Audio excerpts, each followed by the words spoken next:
le monde invisible doit savoir que l'église de Gisors marche main dans la main. Et si on marche main dans la main, on ne pourra que terrasser notre adversaire. Il ne tiendra pas devant nous. Pourquoi il essaiera toujours de diviser son église? Parce que l'église qui marche main dans la main peut aller en triomphant. Et c'est là que Dieu nous appelle à unir nos efforts, notre esprit, ce qu'il nous a donné pleinement en Jésus-Christ. Car Jésus-Christ, ce qu'il a restauré en premier, c'est l'unité. Il a rassemblé des hommes et des femmes différents de tout âge. Et nous devons suivre cette lignée, la grâce de Dieu, les commandements de Jésus. C'est pourquoi il est dit, aimez-vous les uns les autres. Supportez-vous les uns et les autres. L'amour doit supporter. Car l'amour qui nous emmène vers l'unité nous demande aussi de supporter même le faible au milieu de nous. Car le faible doit devenir fort. C'est lorsque nous allons commencer à supporter le faible va recevoir la force de l'un et la force de l'autre. Parce que l'esprit de Dieu est un esprit de force. Et chaque fois qu'on chante avec un même cœur, Dieu répand son esprit. Et Dieu dit dans le ciel à ses anges qui sont autour de lui, il dit, est-ce que vous avez vu mon église qui m'adore avec une sincérité de cœur? C'est pourquoi nous avons besoin ensemble de prendre le temps avant de recevoir sa parole qui va nous aider à produire du bon fruit. Et on va le dire, Seigneur, viens, tu as déjà commencé. Mais par la prière, nous savons que tu veux mettre aussi quelque chose de particulier. Et nous voulons prier ensemble. Prier ensemble, c'est prier de tout son cœur. Prier ensemble, c'est avoir la même pensée, celle qui était en Jésus-Christ. Une pensée d'humilité. Car ce qui le caractérise, notre Seigneur, c'est son humilité. C'est ce qui peut caractériser un chrétien. Ce n'est pas son intelligence, mais c'est son humilité. C'est ce qui nous va frapper. Parce qu'un homme intelligent qui marche avec humilité, il peut que toucher. Parce que les hommes de ce monde marchent avec arrogance. Mais quelqu'un qui marche avec humilité, on a envie de s'approcher de lui. Et lorsqu'on s'approche de lui, on ne s'approche pas de lui avec quelques barrières. Parce que les barrières sont brisées par la simplicité de cœur. Est-ce qu'on peut se mettre debout ensemble? Parce que je sais que tu es une femme de prière. Je sais que tu es un homme de prière. Et quand tu pries, l'enfer tremble de peur. Quand tu pries, il y a les démons qui se précipitent pour t'arrêter. Mais il ne peut pas s'approcher de toi. Parce que lorsque tu pries, tu es entouré de feu. Tu as le pouvoir du ciel. Je sais ce que je suis. Et lorsque je prie, le ciel se met en mouvement. Le ciel se met en mouvement. Les gens se mettent en mouvement. Les gens se disent, nous voici prêts à exécuter la parole de Dieu qui sort de votre bouche. Et lorsqu'on prie avec foi, quand l'église se lève, la prière aussi se lève. Et rien ne peut arrêter cette prière. Et lorsque quelqu'un essaye d'arrêter cette prière, il se brûle. Et tout démon qui s'approche devant la prière de l'église de Gisors, il peut que se brûler. Amen. Je le crois, je n'ai pas besoin de voir. Parce que lorsque je prie, la prière dispose mon esprit. La prière aussi dispose votre esprit. On a besoin de prier ensemble. Peut-être que tu es venu dans ce lieu chargé. Peut-être que tu es venu avec contre-cœur à cause de toutes les pensées que tu avais en toi pendant cette semaine. Mais Dieu te demande de tout déposer. Prions ensemble pour la gloire de notre Dieu. Père, comme un seul homme ce matin, nous voulons élever nos voix vers toi. Car d'où nous vient le secours? Le secours me vient de l'Éternel des armées qui a fait les cieux et la terre. Celui qui ne permettra point que tu chancelles. Si tu es venu dans ce lieu, il a guidé tes pas, il t'a conduit pour que tu puisses élever ta voix. En lui disant, Seigneur, manifeste ta grandeur. Manifeste-toi ce matin. Manifeste-toi ce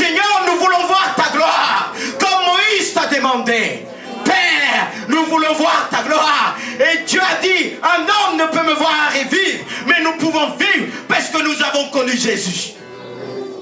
Jésus te permet de voir la gloire de Dieu. Alors, Seigneur, répands ton esprit. Répands ta bénédiction dans nos cœurs.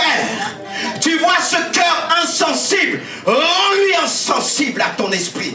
Rends mon cœur sensible à ton esprit. Rends mon âme sensible et tous mes cinq sens. Tous mes cinq sens veulent ressentir ta présence. Seigneur, je prie aussi pour ma sœur. Je prie pour mon frère. Je prie même pour le plus petit dans ce lieu. Que le plus petit puisse ressentir ta présence. Que les enfants au milieu de nous puissent ressentir ta présence. Même ceux qui se trouvent dans le ventre, dans la mamelle, puissent ressentir ta présence. Car ils sont présents. Ils sont au milieu de nous. Même ceux qui sont dans le ventre, qui puissent ressentir la bénédiction de Dieu, la puissance du Saint-Esprit. Et ceux qui nous suivent aussi puissent ressentir là où tu es, que tu puisses ressentir la puissance de Dieu qui change, qui transforme. Car la parole de Dieu n'est pas liée. La parole de Dieu peut traverser les murs. La prière peut traverser les murs. La prière peut voyager en vitesse. Car lorsque nous prions pour les nations, pour des bien-aimés qui se trouvent à l'extérieur, à autre part, dans d'autres pays, la prière est capable d'agir maintenant. Il nous demande de croire. Alors nous te bénissons pour la puissance du Saint-Esprit. Toi qui as prophétisé par les instruments, nous voulons te dire, parle, parle, parle l'Éternel. Le Seigneur prophétise aussi par les instruments parce qu'il apporte la paix. Tu ressens cette paix, mais décharge de toi. Décharge-toi. Tu es venu avec un poids, mais quand même tu es là. Et tu as dit à Dieu qu'il puisse régler ton problème, même là avec la forme que tu l'as demandé. C'est pas la forme qu'il fallait choisir, mais Dieu t'aime. Mais malgré la forme, il va te prouver, il va te démontrer. Ça ne veut pas dire que tu dois continuer de cette manière, mais il est prêt à t'éduquer. Il est prêt à t'enseigner. Tu lui as demandé qu'il puisse agir d'une manière un peu brutale. Mais il t'aime. C'est pas qu'il obéit à nos ordres, mais son amour, qui peut l'expliquer? Qui peut expliquer son amour? Mais ce qu'il te demande, de disposer ton cœur à l'écoute de sa parole. Laisse pour l'instant ton problème, sa caractère financier. Et ce problème emmène des problèmes dans ton couple. Tu as fait tout ce qu'il fallait et tu n'as pas pu régler. Aujourd'hui tu es là. Alors fais silence et tu verras la gloire de Dieu. Fais silence. Fais silence, c'est pas évident de faire silence. Faire silence, ça demande d'être calme en esprit et dans ton âme, par tes émotions. C'est pas toujours évident, mais l'Éternel est ta force. C'est pourquoi je prie Dieu de gloire. Toi qui parles tantôt d'une manière, tantôt d'une autre, ton peuple qui a soif de toi, soif de ta parole. Seigneur, je me présente devant toi ce matin en te disant, Père, aide-moi. Je ne veux pas parler selon moi, mais que ton esprit m'aide. C'est vrai que c'est avec mes mots, la forme, selon ma connaissance. Mais ta connaissance est au-dessus de tout. Tu nous viens en aide, Saint-Esprit. Tu viens en aide à celui qui a besoin, qui veut recevoir, grandir dans tes voies. Vois cet auditoire présent devant toi, Jésus-Christ. Vois ceux qui écoutent. Permets-leur que par leur écoute, qu'ils puissent écouter même des choses qui les dépassaient auparavant. mais que ces choses puissent devenir accessibles. Donne-leur un esprit prophétique qui nous permette d'écouter au-delà de nos attentes. Entendre ce que l'homme naturel ne peut comprendre. Et ceux qui n'ont pas compris hier, qu'ils puissent le comprendre aujourd'hui. Seigneur, fais-le à cause de ton nom. C'est pourquoi je te remercie. Alléluia, tu es bon. Est-ce que tu crois que Dieu va te parler comme il t'a jamais parlé? Je dis toujours à Dieu quand je me lève, parle-moi par les circonstances. Parle-moi par les événements. Et il est toujours là. Il ne nous abandonne jamais. Ton Dieu ne t'abandonnera jamais. C'est pourquoi il est dit, il est bon d'attendre en silence le secours de l'Éternel. Et c'est mon thème de ce matin. C'est tiré de Lamentation de Jérémie. Jérémie qui avait connu des moments difficiles dans sa vie. Des moments très difficiles. C'était vraiment le prophète de Dieu à son époque. Il était respecté. Mais cette charge, c'était une charge très difficile. De ramener le peuple, de ramener l'homme rebelle à la parole de Dieu. Il n'avait pas une charge facile comme Ézéchiel. Dieu pouvait dire à Ézéchiel, qui t'écoute ou qui ne t'écoute pas, toi dis-leur. Parce qu'on aimerait bien qu'on parle à quelqu'un, que cette personne puisse nous écouter. C'est le but d'ailleurs. Mais quand Dieu te dit, tu dois parler, tu le dis oui, amen. Je vais parler. Et quand toi, Dieu, tu me dis de parler, c'est sûr qu'on va m'écouter. Si le président vous parle, il vous donne toute une liste, il dit, partez avec ma signature, est-ce que vous n'allez pas partir avec assurance en disant, on va m'écouter? On va m'écouter. Mais Dieu qui vous dit, vas-y, tu as mon approbation, tu as mon tampon, mon ordre, mon autorité, mais en même temps il te dit, qu'il t'écoute ou qu'il ne t'écoute pas, mais toi dis-leur. C'est pourquoi répondre à l'appel de Dieu, ce n'est pas évident. C'est quand on est délégué, on nous délègue une autorité, soit dans une entreprise, on sait que les gens vont murmurer, mais vont faire. Parce que s'ils ne le font pas, ils n'auront pas leur salaire. C'est pas vrai? Il y a les primes qui sautent. Mais avec Dieu, on se dit, Dieu est un Dieu d'amour. Mais la Bible dit, chaque ouvrier mérite son salaire. Ça, il ne faut pas l'oublier. Pour un homme qui obéit, il a aussi son salaire. Il y a le salaire pour tous. Mais ça ne veut pas dire qu'on cherche un salaire pour Dieu. Mais Dieu récompense. Il est le rémunérateur de notre foi. C'est pourquoi il est important. Et il est bon, comme il est dit, d'attendre le silence, en silence, le secours de l'Éternel. C'est magnifique ce verset. Ce verset nous encourage, mais en réalité, pour le mettre en pratique, c'est autre chose. Moi, ce qui me met en branle, c'est le mot en silence. Attendre en silence. Mais il y a quelques questions qui sont venues quand je me suis mis à méditer dessus dans la semaine. Le plus dur, c'est de faire silence devant les difficultés. C'est pourquoi il y a deux questions qui sont venues lorsque je méditais dessus. Et la première, celle qui est venue, c'est ce que nous allons voir. Pourquoi faire silence?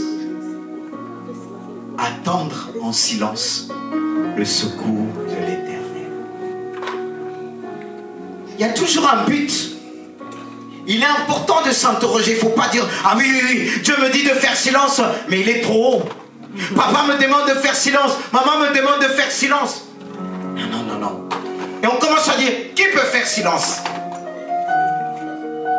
Mais il est dit, je répète, il est bon d'attendre le secours de l'Éternel, d'attendre en silence le secours de l'Éternel. Jérémie a vécu des moments difficiles. Il y a des moments où il ne pouvait pas faire silence. Mais cet homme a décidé. On décide. On n'est pas né avec le silence. D'ailleurs, quand l'enfant sort, il pousse des cris.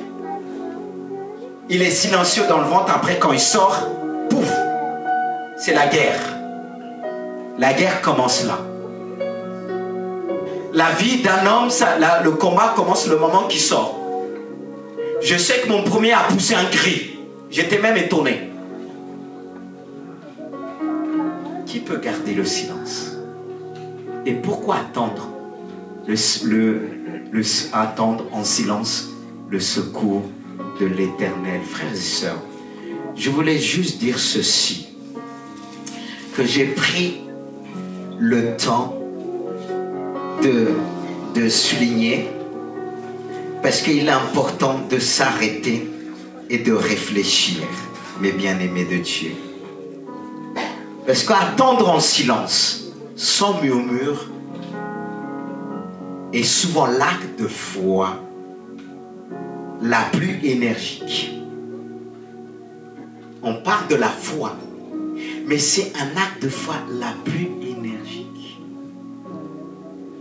Car dans l'instinct naturel, on est tous toujours poussés à agir par soi-même. Oui, c'est en nous. On se dit, mais je ne peux pas rester sans rien faire. Quand arrive un problème, on cherche la solution.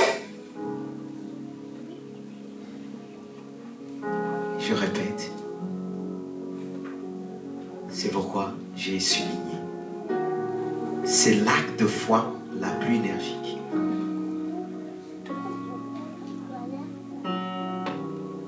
On parle beaucoup de la foi. Comment reconnaître un homme de foi, une femme de foi? C'est par là. C'est par là. Et on va voir ensemble quelques versets qui vont nous aider à comprendre et savoir le pourquoi on doit attendre dans le silence le secours. Et nous aurons l'occasion, parce que la question qui est venue aussi, c'est comment attendre en silence. Il y a des choses que je sais, connais les réalités, mais comment le faire? Enfin, il y a des mots, quand on me dit je sais comment le faire, mais je ne le fais pas. Mais pourquoi je ne le fais pas? N'est-ce pas qu'il est dit, c'est lui qui crée le vouloir et le faire. J'ai peut-être la volonté, mais pas le pouvoir. Le pouvoir nous vient de l'Éternel. Beaucoup ont la volonté, mais ils n'ont pas le pouvoir. Il faut le pouvoir du Saint-Esprit qui nous permet de mettre en pratique les réalités reçues. Ça ne veut pas dire je sais comment il faut le faire que je vais pouvoir le faire. C'est pourquoi on a besoin de Dieu. On a besoin de se pencher sur les versets. Et le premier verset qui m'est venu, il est venu après, mais je l'ai placé en premier, qui va nous aider à comprendre pourquoi on doit entendre le secours dans le silence. Tu peux nous donner dans Proverbe 10, 22 l'idée, c'est la bénédiction de l'Éternel qui enrichit. Elle ne l'a fait suivre d'aucun chagrin. Et j'ai dans cette version, j'ai noté, j'ai oublié l'imprimer. Oui, elle est là. J'ai pensé l'avoir imprimée. Mais je vais me caler par rapport à cette version. Pourquoi je dois attendre? le secours de l'Éternel en silence. Parce que le Seigneur, quand il fait les choses, il le fait parfaitement. Comme nous dit ce verset, c'est la bénédiction de l'Éternel qui enrichit. Il ne l'a fait suivre d'aucun chagrin. Mais pourquoi on a des chagrins de nous-mêmes quand on croit trouver la solution? On a du mal à garder le silence. On reste silencieux quelques minutes, quelques secondes, quelques heures, quelques jours. Et on se dit, je suis resté dans le silence. Mais rester dans le silence, c'est s'attendre au secours de l'Éternel. Ce qui va enlever ce silence, c'est la réponse de Dieu. Est-ce que vous suivez? C'est pas lorsque je décide, moi, d'enlever mon silence, je dis, quand même, pasteur, je suis resté silencieux. Ça me fait penser à l'histoire d'Abraham. Abraham est resté silencieux un temps, mais à un moment donné, il a ôté ce silence. Il a pris Agar. Il a été béni, mais avec des chagrins. Vous suivez? Parce que Dieu va lui dire, je vais bénir Ismaël. Dieu l'a béni, mais est-ce qu'il n'y avait pas de chagrin après? Mais quand on s'attend 100% au secours de l'Éternel, c'est pas pareil.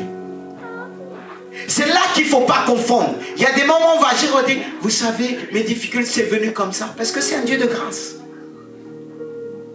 Dieu n'avait pas prévu Ismaël, mais l'a béni après. C'est pour ça qu'on voit tout le chagrin, les difficultés. Quand il a chassé Ismaël, c'était avec douleur. Vous suivez? C'est dur d'attendre. Mais quand on va rentrer dans le comment, parce que pour commencer à comprendre le pourquoi, mais je dois savoir comment. C'est-à-dire me focaliser sur les deux questions. Et c'est ce qui va me permettre de vraiment rentrer dans le pourquoi. C'est le comment qui va me donner la force à bien observer les choses et à pouvoir de m'exercer, qui va me permettre de m'exercer dans l'attente. Pourquoi l'église bute aujourd'hui? Pourquoi on a plus de problèmes aujourd'hui? C'est à cause de ça. Qui peut attendre dans le silence? Mais prends ce passage en premier. C'est ce qui va te dire, si j'attends en silence le secours de l'Éternel,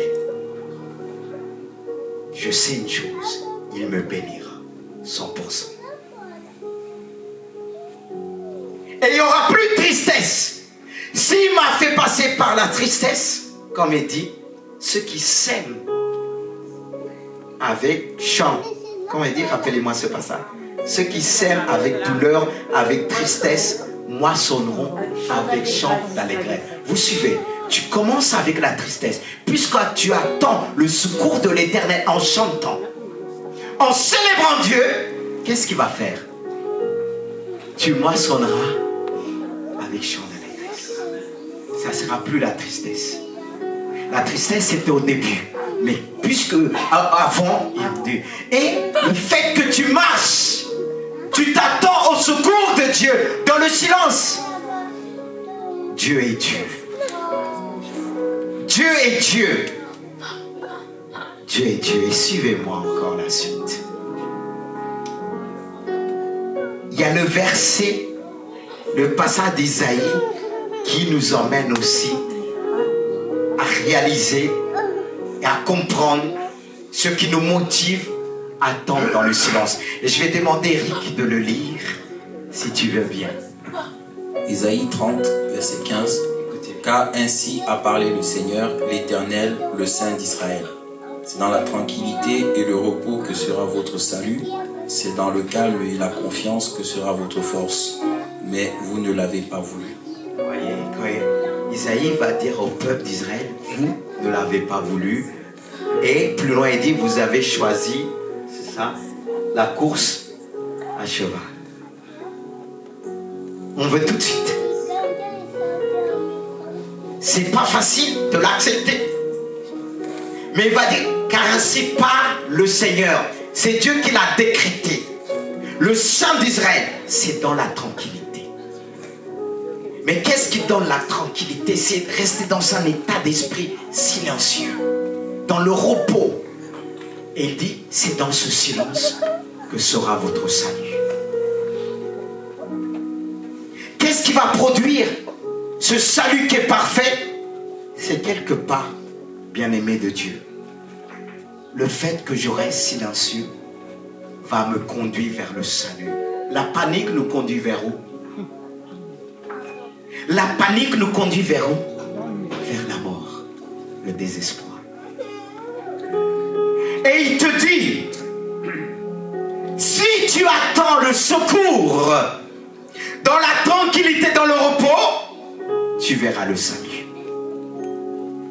Et si tu restes dans cet état d'esprit de silence, de calme et de confiance, car qui dit silence, ce qui va nous permettre d'être silencieux, c'est la confiance que nous avons mise sur une personne qui nous permet de rester silencieux. Elle dit, c'est dans le calme et la confiance que sera votre force. Pourquoi on n'a plus de force face aux difficultés? Pourquoi tu as plus de force? Parce que tu es agité. Ce silence nous donne la force. Cette confiance nous donne la force. Mais hélas, il va leur dire, mais vous ne l'avez pas voulu. Et il s'adresse à nous aujourd'hui. Il s'adresse à toi. Tu as choisi la course à cheval. Tu as rejeté. Tu t'agites. Tu veux la force, mais tu n'es pas silencieux. Tu es agité dans tous les sens. Quand je regarde le peuple de Dieu aujourd'hui, mais ça court dans tous les sens. Il n'y a plus de silence. Mais comment la bénédiction de Dieu va être parfaite? Comment tu pourras la vivre? Rentrer dedans? Tu ne peux pas attendre dans le silence. Même de rester silencieux chez toi, tu ne peux pas. Tu as besoin d'entendre la télé. Elle fonctionne. Même si tu ne la regardes pas, c'est la télé qui te regarde. Et comment tu veux vivre selon la bénédiction de Dieu? On a peur du silence. On a peur de rester silencieux. Surtout quand il y a des problèmes, le téléphone en appelle dans tous les sens. Reste dans le calme. Reste dans le silence, mon frère. Ça s'apprend. On va pas aller vite. On va prendre le temps. Parce que Dieu veut te parler. Dieu veut parler à son Église. Dieu veut te bénir d'une grande bénédiction. Mais pour te bénir, te donner une grande bénédiction, tu dois passer par là. Tu dois connaître une épreuve qui va quelque part, comme si cette épreuve va t'agiter, mais tu dois revenir à toi-même. S'attendre dans le silence, le secours de l'Éternel. Il y a aussi ce verset 37, 7, chapitre 37 de Psaume. Le frère va nous le lire. Psaume 37, verset 7. Garde le silence devant l'Éternel et espère en lui. Ne t'irrite pas contre celui qui réussit dans ses voies, contre l'homme qui vient à bout de ses mauvais desseins. Amen. Et je rajoute le verset 4 de Psaume 37 qui dit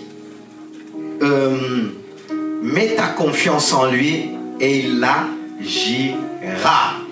Mets ta confiance en lui et il agira. Si tu gardes silence, tu espères en lui, tu mets ta confiance en lui, il agira. Il faut le silence. Il dit garde silence devant l'Éternel, pas devant les hommes. Parfois on garde silence devant les autres. On ne va pas s'exprimer devant les enfants, ça bouillonne. devant sa bouillotte, tu vas garder silence. Mais ce passage te dit, garde silence devant Dieu. On peut garder silence devant les autres, mais devant notre Dieu, il y a ceux qui lèvent la main contre Dieu. Mais ce passage te dit, garde silence devant ton Créateur. Celui qui t'a créé. Et il rajoute, espère en lui. Tu dois espérer en lui au-delà de toute espérance. Au-delà de toute espérance. Pour espérer en lui, tu dois espérer en lui au-delà de toute espérance. Lorsque tous autour de toi n'espèrent plus. Lorsqu'on viendra te dire, c'est difficile. Tu ne vois pas, c'est fini pour toi. Mais là doit naître aussi la foi qui va saisir ce mot qu'on appelle espérance, qui va t'aider à espérer encore. Comme a dit quelqu'un, quand il y a la vie, il y a l'espérance. Il est pour te dire, quando la vita a speranza. Il y a encore l'espoir. Devant Dieu, il y a toujours l'espoir. Celui qui te dit, garde silence. Espère en moi, j'agirai. Il est le maître de silence. Il est celui qui a établi le silence par la paix. C'est toujours pas évident. Jusqu'à présent, toi tu dis, mais pasteur, comment garder le silence? Si tu connaissais mon problème, peut-être j'ai pas le pouvoir de te donner l'esprit qui va t'aider à triompher. Mais ce Dieu qui te parle ce matin a le pouvoir et a aussi l'autorité de te conduire et de t'emmener à s'exprimer de la sorte en disant, oui, c'est plus devant les hommes que je veux garder silence. Mais tu m'invites ce matin en disant, garde silence devant l'Éternel. Espère en lui. Et ne t'irrite pas contre celui qui a réussi dans ses voies, contre l'homme qui vient à bout de ses mauvais desseins. Vous savez, beaucoup quand ils passent des moments difficiles, c'est toujours la faute à l'autre. Ils ont du mal à garder silence. On accuse toujours les autres en disant c'est pas ma faute. C'est pourquoi il te dit ne t'irrite pas contre celui qui a réussi dans ses voies. Parce qu'il y a ceux qui souffrent et ils se tournent en disant c'est la faute des riches. Mais quand tu dis c'est la faute des riches, tu dis c'est la faute de Dieu parce que Dieu est riche. Dieu c'est le plus riche. Et quand tu dis c'est la faute du riche, tu mets Dieu dedans. Tu mets Dieu dedans. Et moi je ne me place pas personnellement avec les pauvres. Je ne méprise pas. Mais mon Père est riche. Mon Dieu est riche matériellement. La preuve, regardez ce qu'il nous a donné. Je refuse de dire que l'église de Gisors est pauvre. On a fait des grandes choses. Elle est peut-être petite en taille, mais en esprit elle est grande. Et elle sera grande en taille par le nom puissant de Jésus. Parce que le Dieu nous appelle élargit notre vision. Et le fait qu'on vient de partout, nos différences qui nous permettent d'élargir la pensée de Dieu, la vision de Dieu. C'est pourquoi Dieu veut nous éduquer. Parce qu'il t'éprouve aujourd'hui. Il te dit garde silence. Et il veut t'emmener à réaliser chaque parole qu'il met dans ton esprit par sa parole elle-même. Et lisons encore dans Jacques. Toujours dans le pourquoi. Jacques 1,3. Tu peux nous lire s'il te plaît. Jacques 1,3 verset 3 à 4. Sachant que les creux de votre foi produit la patience, mais il faut que la patience accomplisse parfaitement son œuvre, afin que vous soyez parfaits et accomplis sans faillir en rien. En rien. Vous suivez ce passage. La Bible elle est riche. Le but de Dieu c'est quoi? C'est pour nous emmener à faire les choses parfaitement, à les accomplir parfaitement. Nous avons reçu certaines choses que nous devons accomplir, certains travail qui ne paraît pas parfait. Mais dans l'accomplissement, Dieu te demande de le rendre parfait.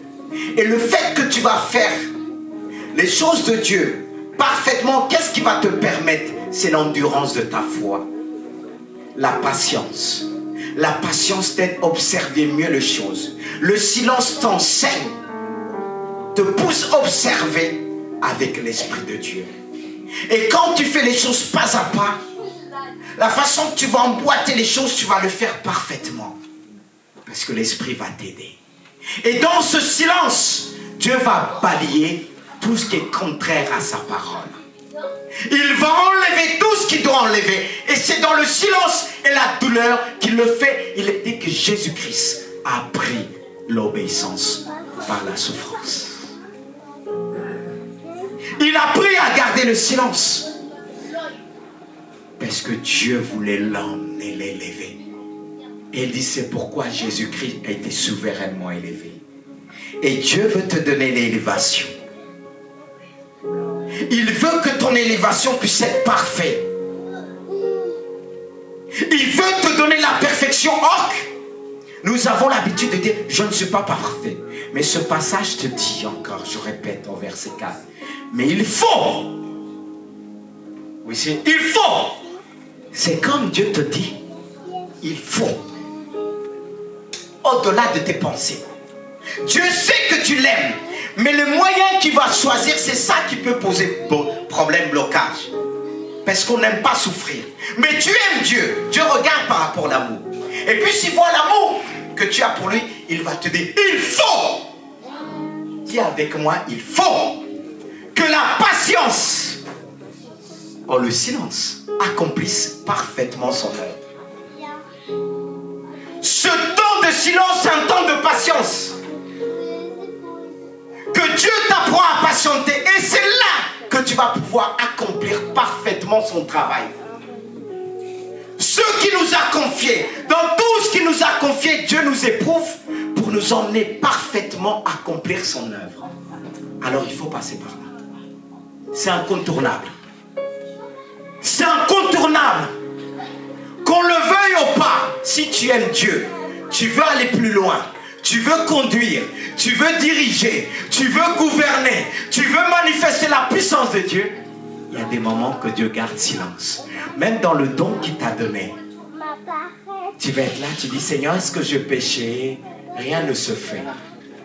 Parce que c'est le temps de Dieu, le temps de silence qu'il faut discerner.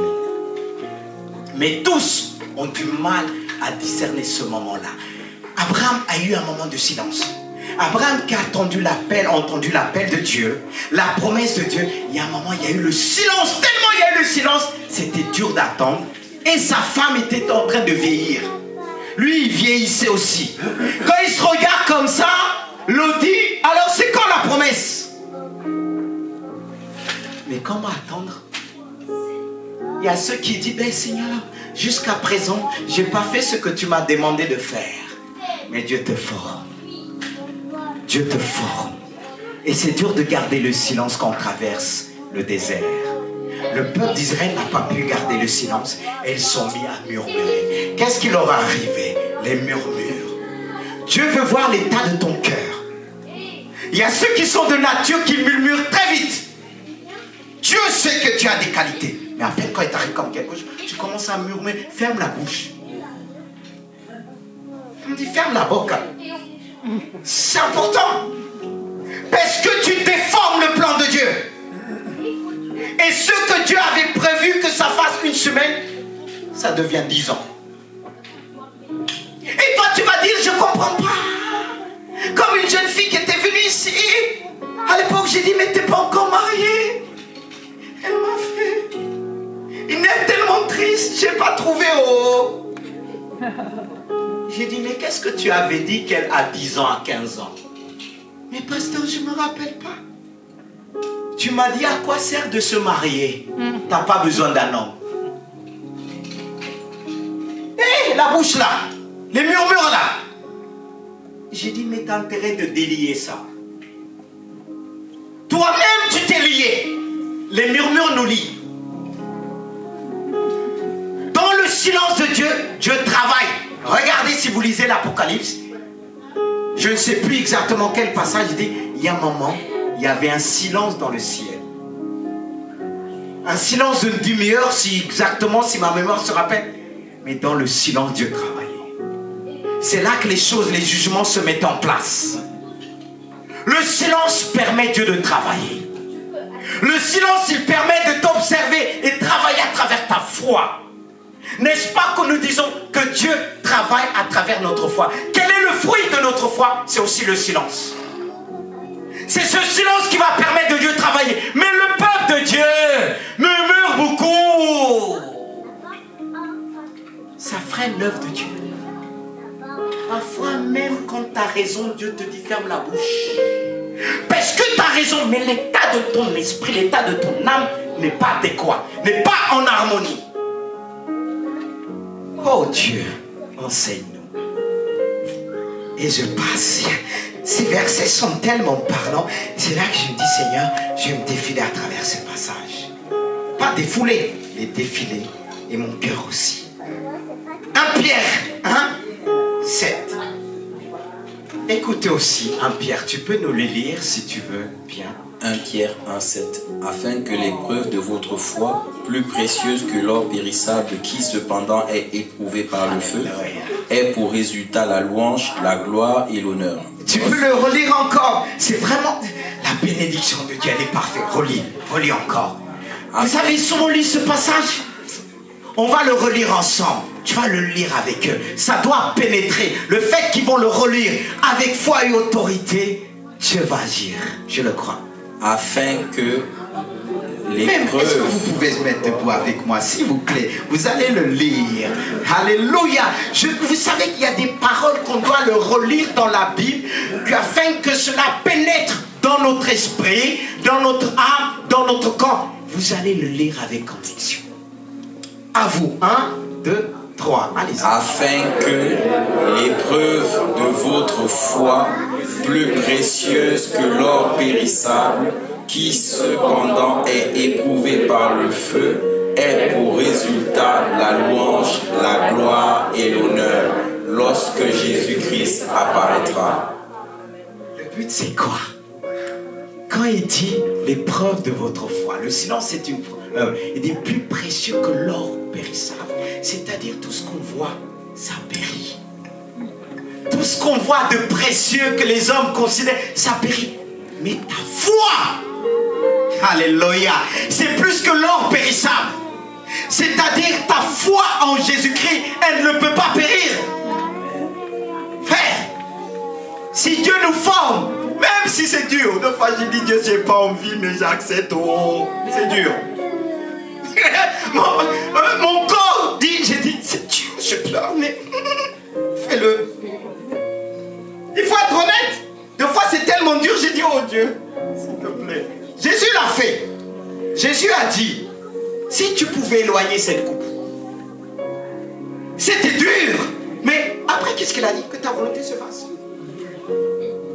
Mais vous lisez pas ce passage. Jésus a lutté aussi. Si mon roi a lutté, moi je fais aussi, Seigneur. C'est dur. Oh. Jésus a su, il y a eu des coups. Vraiment, sa sueur comme de sang. Il a versé des larmes. C'était tellement dur, penser à la mort de la croix. Mais nous, on veut. Oh, non, il ne faut pas que je pleure. Non. Et on pense que c'est un péché. J'ai dit, Seigneur, j'ai pas envie. Je vais le faire. C'est dur. J'ai pas envie.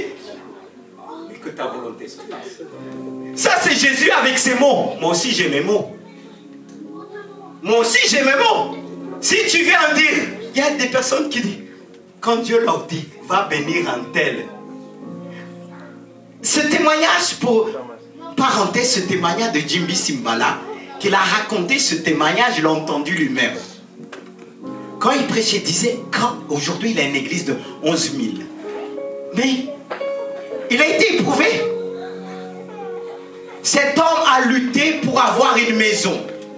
Lorsqu'il a eu une maison, une belle maison, et pendant le culte, Dieu lui dit, tu vas donner ta maison, tu vas la vendre.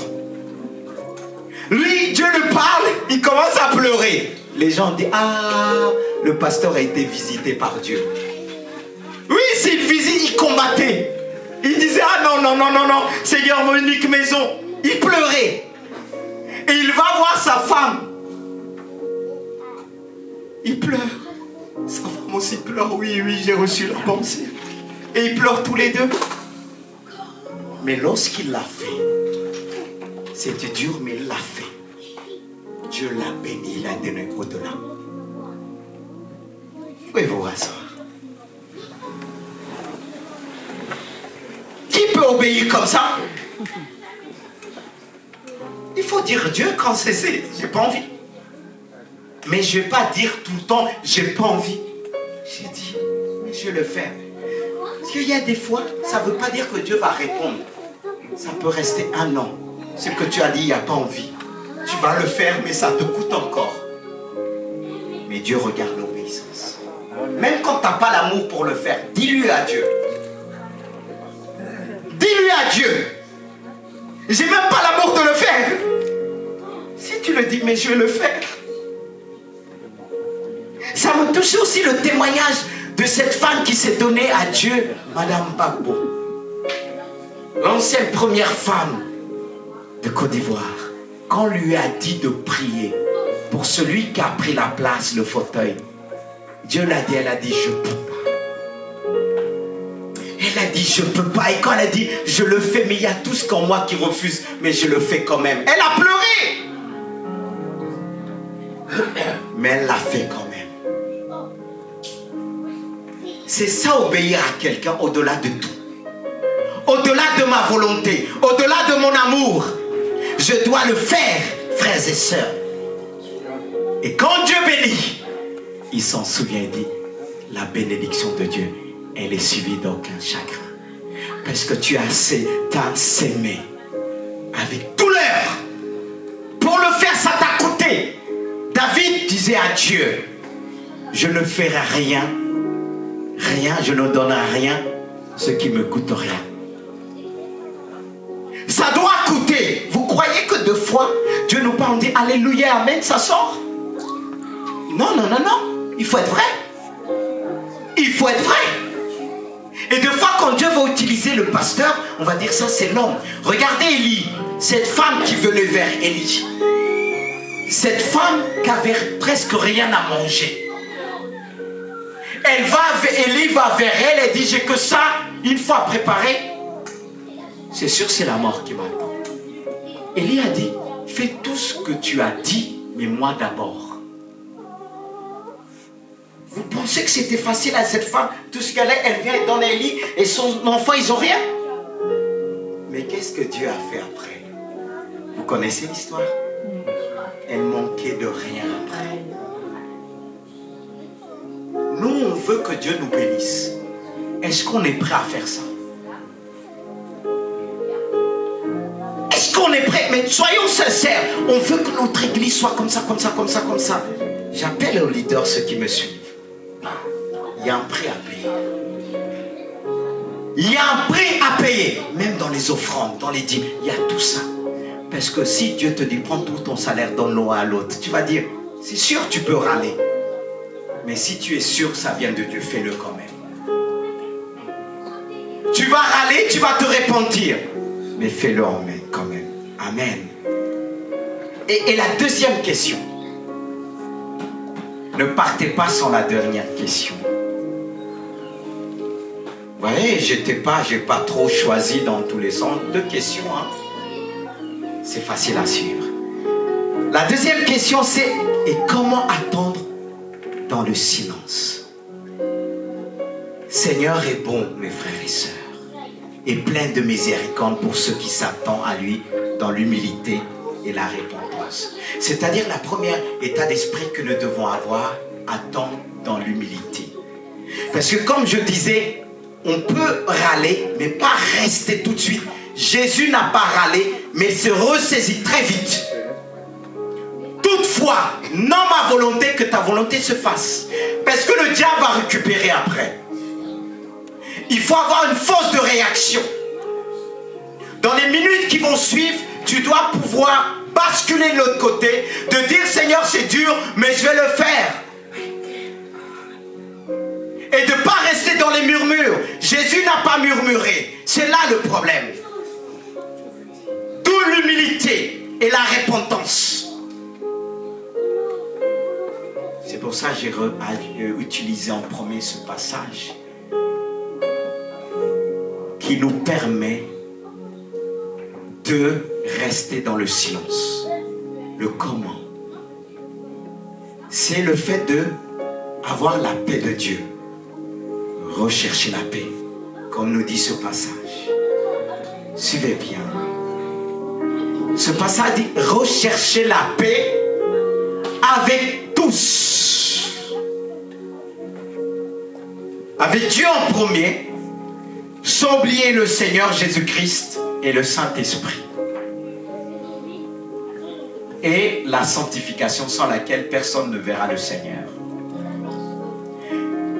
Ce qui me fait comprendre que la paix est liée avec la sanctification. C'est cette paix qui va me permettre de voir le secours de l'Éternel. Car s'il est dit, recherchez la paix avec tous et la sanctification sans laquelle personne ne verra le Seigneur. Alors si je ne recherche pas cette paix de Dieu et la sanctification, c'est ce qui va me permettre de voir le secours de l'Éternel. La première chose que je dois faire quand m'arrive un problème, c'est de rester dans le silence en recherchant la paix de Dieu. Pas simplement la paix, mais la sanctification qui peut aussi s'obtenir dans les médias par la prière. Garder le silence n'exclut pas la prière. Garder le silence n'exclut pas le fait de rechercher la paix avec tous. Parce que ça va contribuer dans ce temps de silence. Parce que quelque part, si je passe dans des moments difficiles sans voir la paix avec les autres, les membres de ma famille, ça va encore me réduire à rien. Est-ce que vous suivez? La paix est vraiment indispensable. C'est ce qui nous aide à tenir. C'est pourquoi il faut la rechercher pleinement. Sans oublier qu'il est dit aussi dans les Philippiens, voilà ce que cette paix va produire. Tu peux le lire, Eric? Est-ce que vous êtes là? Philippiens 4, 6 à 7. Ne vous inquiétez de rien, mais en toute chose, faites connaître vos besoins à Dieu par des prières et des supplications avec des actions de grâce. Amen. Et la paix de Dieu qui surpasse toute intelligence gardera vos cœurs et vos pensées en Jésus-Christ. Voyez, ce qui va nous aider à rester dans le silence, c'est cette paix qui va garder nos cœurs et nos pensées. Car ce qui nous empêche de rester dans le silence, c'est la foule de nos pensées. Parce que quand on passe dans des moments difficiles, il y a toutes sortes de pensées qui nous envahissent. Pour certains, c'est la haine, on veut à l'autre, c'est la faute à l'autre. Il y a ça, les pensées nous assaillent. Et le fait que je vais me dire, je dois m'inquiéter de rien, c'est une attitude de foi qui m'emmène à mettre ma confiance en Dieu en me disant, je ne dois pas m'inquiéter de rien. Mais en toute chose, je dois faire connaître Dieu tous mes besoins. Tout ce qui m'en met à ça. L'épreuve, même si je ne comprends pas, je dois communiquer avec Dieu par des prières et des supplications. Ça n'exclut pas les supplications, ce n'est pas des lamentations. Le fait de supplier Dieu, de prier, de dire Seigneur, je t'en supplie, aide-moi, secours-moi. C'est une supplication. Sans oublier les actions de grâce. C'est là la difficulté. On a du mal à remercier Dieu quand tout va mal. Je dois apprendre à remercier Dieu malgré les circonstances en disant Dieu, dans mon problème, tu es avec moi. N'est-ce pas, il te dit, je t'abandonnerai jamais. C'est en fonction de ce passage que j'ai appris à remercier Dieu. J'ai appris à lui rappeler sa parole. Tu m'as dit, tu m'abandonneras jamais. Et tu me dis, tu pleures avec moi. Parce que il dit de se réjouir avec ceux qui se réjouissent et de pleurer avec ceux qui pleurent. Alors quand je pleure, Jésus pleure avec moi dans le ciel.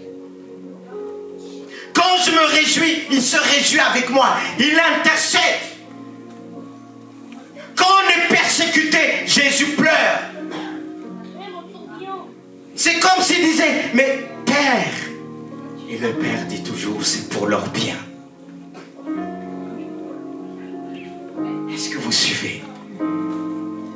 D'où cette image dans l'homme et la femme, dans le couple. Il y a un moment où la femme va dire c'est trop, le Père va dire laisse couler. Dieu a projeté son image en nous. Connaître Dieu, il s'agit d'observer autour de nous comment ça fonctionne. Pourquoi le monde est déréglé aujourd'hui? On ne fonctionne plus selon la sagesse de Dieu. On ne sait plus attendre dans le silence de Dieu. Parce qu'il n'y a plus la paix. Il n'y a plus la paix. Mais il nous parle de cette paix. Si tu remercies Dieu, quand viennent les difficultés, des fois c'est difficile, dis Seigneur, je te remercie parce qu'à travers cette épreuve, tu veux m'apprendre quelque chose. Et à travers cette épreuve, plus tard, je vais le relever, celui qui est abattu. Dans l'épreuve que Dieu m'a conduit, m'a permis à témoigner. Et les gens qui disaient qu'ils ne croyaient pas, ils étaient plus attentifs. Ils écoutaient. Et j'ai béni Dieu. En disant, si je n'étais pas passé par là, est-ce que j'aurais pu parler de cette manière? Alors toi qui passes, même si c'est difficile, dis Seigneur, je te remercie. Parce que ça va porter de fruits plus tard. Là où certains vont batailler pour témoigner, toi tu vas dire que l'amour. Et tu vas sauver une multitude. C'est pour ça qu'il faut avoir cette dimension de prophète prophétique. Quand tu vis quelque chose, c'est difficile, tu as envie de dire arrête. Mais Seigneur, tu veux m'apprendre quelque chose. Comment on va te comprendre? Comment tu vas comprendre les autres? C'est en passant par là. Et le temps que tu as pris dans cette souffrance, parce que la personne qui souffre croit que Dieu l'a oublié. Et quand tu leur dis, je suis passé par là, j'ai attendu, la personne va te regarder comme ça. Elle va s'oublier. Elle va te dire comment tu as fait pour t'en sortir. Elle va t'écouter. C'est pourquoi je remercie Dieu. Quand j'ai passé dans l'épreuve, je pleurais. C'est dur, Dieu. Mais Dieu m'a fait comprendre. Beaucoup vivent ce problème, ils le cachent. Toi, tu l'as exprimé. Mais je vais t'emmener au niveau même des pasteurs. Tu parleras de ce que tu as vécu. À peine j'ai parlé à un collègue, pourquoi on ne voyait pas? Il était là. Je ne l'ai pas dit tout, le minimum. Il était touché. Je ne dis pas pour glorifier ma personne, mais glorifier Dieu. C'était dur d'attendre le silence. Quand tu vas te fatiguer, tu n'as pas de solution. Et continue à remercier Dieu. En disant, je sais que tu agiras. Est-ce que vous suivez? C'est pour ça qu'on a besoin de la grâce de Dieu et apprendre à remercier Dieu. Parce que dit, et des actions de grâce. Et la paix. C'est quand on remercie Dieu de tout notre cœur. Dieu s'arrête, il dit à ses anges, parce qu'il dit on est environné d'un si grand nuée de témoins, des gens qui nous observent, et Dieu est capable de dire, as-tu vu, ma servante et mon serviteur n'a pas fléchi. N'a pas fléchi, malgré son problème, elle continue à me remercier. Est-ce que je ne vais pas agir? Est-ce que Dieu ne va pas agir? Les gens te poussent à renier Dieu, mais toi tu continues à dire, le mal ne vient pas de Dieu. Le mal ne vient, ça touche Dieu. Il est tellement touché, ça le pousse à agir. Oh Seigneur. C'est pourquoi il est dit, je répète, il est bon. Il est bon. Je répète, mon frère, il est bon. En silence, t'attends le secours de l'Éternel. Et j'avance. J'avance. Les bien-aimés de Dieu. Il est dit aussi, dans Thessaloniciens, on est toujours dans le comment. Et c'est important, je vais finir avec ce verset. Écoutez bien, parce que c'est toujours vers la fin que Dieu réserve aussi toujours le meilleur. Le meilleur. Toujours dans le même sens. Il est dit dans 1 Thessaloniciens, notre frère va le lire, 5, 22. Je sais qu'il est important que vous puissiez voir, je peux lire. Mais le fait que vous voyez avec moi, vous regardez, ça pénètre le plus. Il faut utiliser tous les moyens en ce qui concerne la communication. Et Dieu est le plus grand en matière de communication, car l'Esprit de Dieu est là. Et il est capable de communiquer à distance. Et il est dit au verset 23, commence par 23, que le Dieu... Que le Dieu de paix vous sanctifie lui-même tout entier, et que tout votre être, l'esprit, l'âme et le corps soient conservés irrépréhensibles lors de l'avènement de notre Seigneur Jésus-Christ. Irréprochable. Pourquoi j'ai utilisé ce passage? Pour répondre à la question comment garder, rester, attendre le secours de Dieu en silence. Comment? Comment Dieu nous a fait? En 3 parties. Esprit, âme et corps. Quand on parle de silence, il y a les 3 parties en nous doivent faire silence. Ceci dit, qu'en nous, parfois il y a 3 combats. Il y a l'esprit, l'âme et le corps.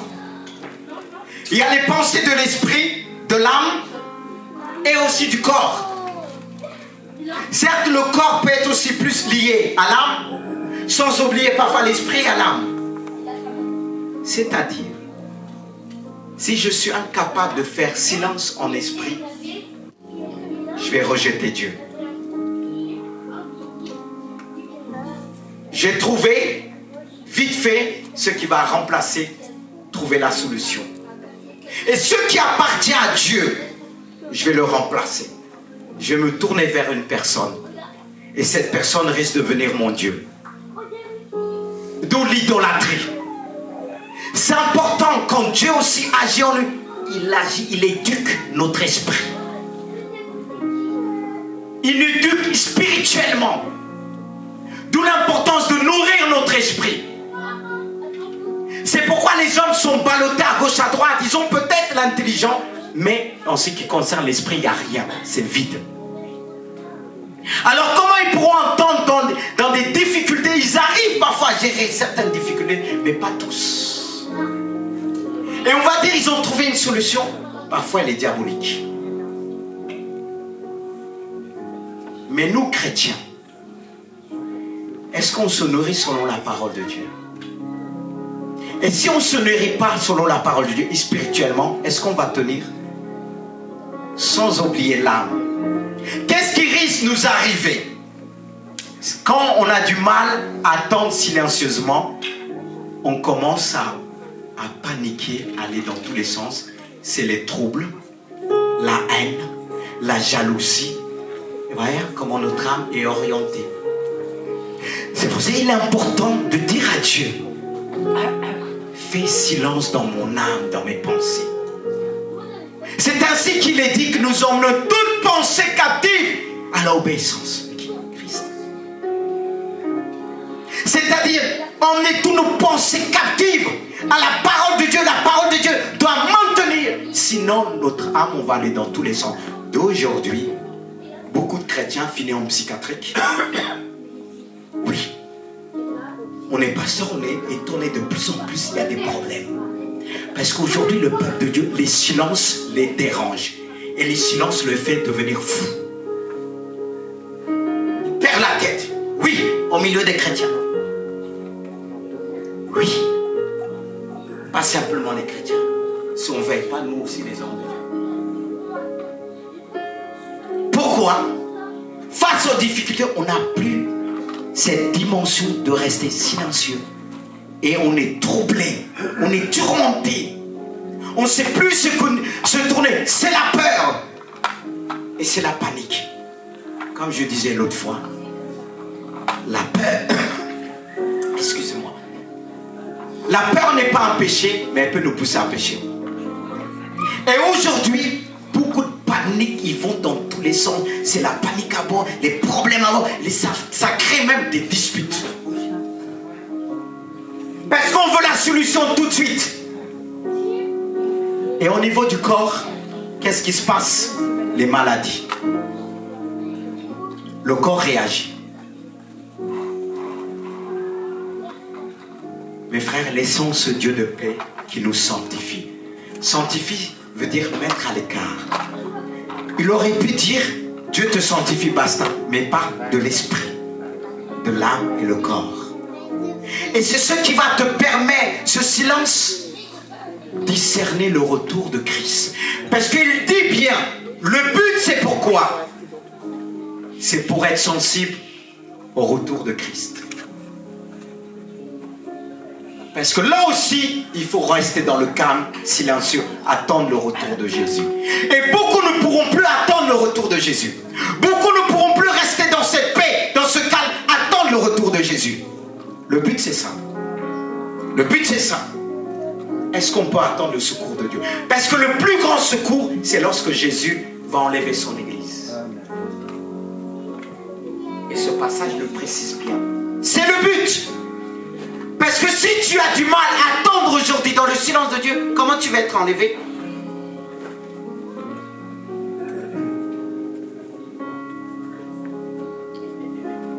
Ce passage nous montre qu'il y aura beaucoup de manque de patience. Et quand il y a un manque de patience, qu'est-ce qu'on se met à faire? Selon-nous,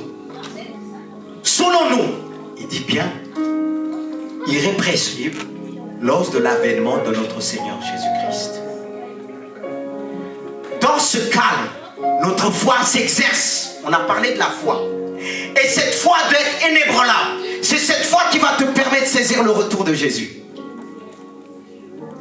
Parce que les gens seront tellement chargés. Plus de patience. On veut tout de suite. Comme il est dit, vous n'avez pas voulu. Remercie Jésus, il intercède pour nous. Frères et sœurs, on a besoin d'entendre des messages qui vont nous booster.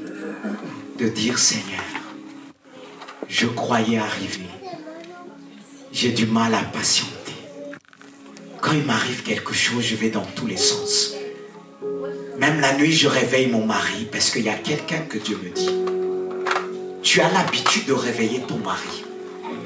Quand il t'arrive quelque chose, tu dis, c'est sa faute. Tu le réveilles. Mais arrête. Quand Dieu te dit, même s'il a fait des choses, garde silence devant Dieu. Tu es capable de le changer. Garde silence devant Dieu et prie pour lui. Mais tu vas dans tous les sens. Il y a ceux qui paniquent. Il y a ceux qui disent, ah, je ne peux plus venir à l'église. Tu es dans la panique. Qui est ton Dieu? Dieu ou ton mari? En même temps que je prêche, je demande Dieu de donner des paroles de connaissance. Dieu manifester ses dons. C'est ce qui fait la différence. On doit prêcher aussi et laisser la manifestation des dons de Dieu. Mon frère, ma soeur, Dieu n'a pas fini encore de te parler, mais il va le faire par la prière. Le but, c'est que tu sois enlevé. Le but, que tu puisses attendre. Il y a des choses que tu n'auras pas la réponse. Tu vas tout faire. Pourquoi? Pourquoi Dieu fait ça? C'est ta foi que Dieu veut montrer au monde entier. Alors lève-toi avec moi. On va prier ensemble. Parce que Dieu vous a touché. Le monde n'est plus silencieux, il y a de bruit dans tous les sens. Comment trouver le silence? Il faut s'imposer ce silence. Par l'aide du Saint-Esprit, nous allons commencer à le dire, se repentir. Qui n'a pas offensé Dieu dans ce domaine? Mon frère, ma soeur, je t'invite à la repentance.